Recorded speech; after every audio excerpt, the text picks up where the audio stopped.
Welcome to Hookspike Blitz. Tara't pag-usapan natin ang maiinit na updates sa sports at iba pang trending news in just 1 minute. Maghaharap ang Cherry Tiggo at Chuco Mucho sa alauna ng hapon bukas, August 13.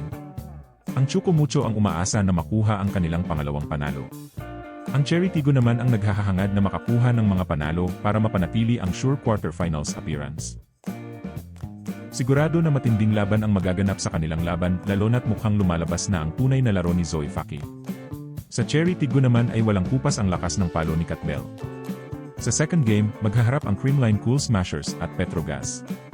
Ang Cool Smashers ay may winning streak na 5 games matapos itong matalo sa unang game.